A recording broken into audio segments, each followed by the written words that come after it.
में पाकिस्तान की खुफिया एजेंसी आईएसआई की नई साजिश का पर्दाफाश होने वाला है। आईएसआई ने जैसे जासूसी सीमा हैदर को लॉन्ग टर्म प्लान के लिए भारत में घुसपैठ कराई थी, उसे भारतीय परिवेश में ढलने की पूरी ट्रेनिंग दी थी, वो अपने मिशन के पहले फेज में ही पकड़ी गई।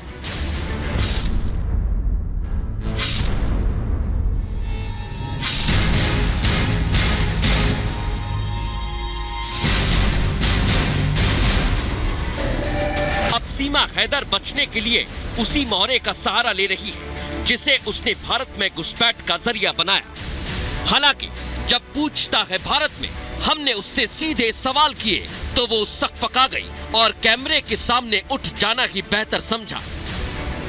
ये पाकिस्तान और हिंदुस्तान की बात है सीमा जी। ये पाकिस्तान और हिंदुस्तान की बात है सीमा जी। आप बात समझिए, क्या मैंने गलत कहा? क्या अगर मैं मानता हूं आप प्यार की बात करें, आप उठ रही, ये आपका मन है सीमा जी, आप उठ के जा सकती। सीमा हैदर अब यूपी एटीएस के शिकंजे में। एटीएस की टीम उससे लगातार 3 दिनों से घंटों पूछताछ कर रही है।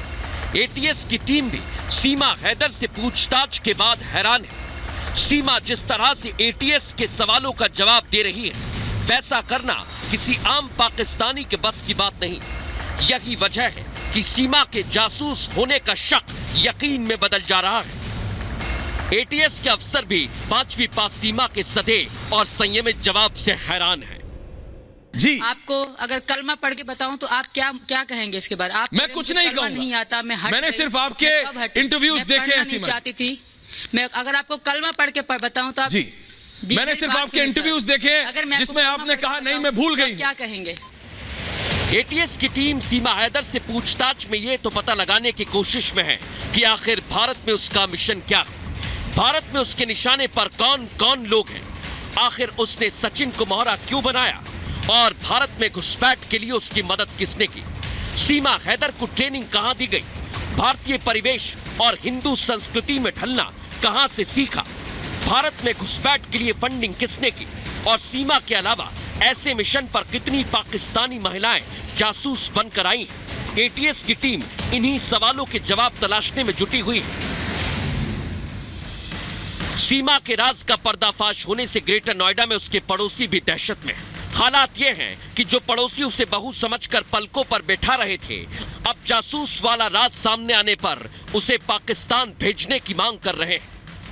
पाकिस्तान जानी चाहिए, क्योंकि इस तरीके से तो नई पीढ़ी हमारी बिल्कुल ही बिगड़ जाएगी ना। फिर तो उनको ये लगेगा कि हम तो पाकिस्तान से बुलाएंगे और भी ज्यादा।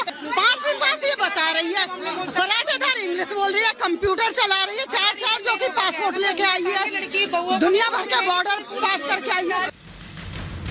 सीमा ने न सिर्फ भारत की सीमा लांघी, बल्कि उसने अपने मकसद में कामयाब होने के लिए प्यार और रिश्तों की मर्यादा को तार-तार कर दिया।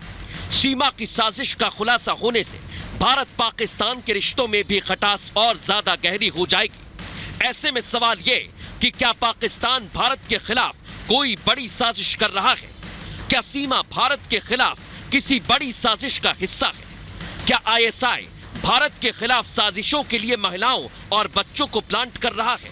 और सबसे बड़ा सवाल यह है कि सीमा के प्लान को डिकोड करने में जांच एजेंसियों को आखिर इतना समय क्यों लग रहा है?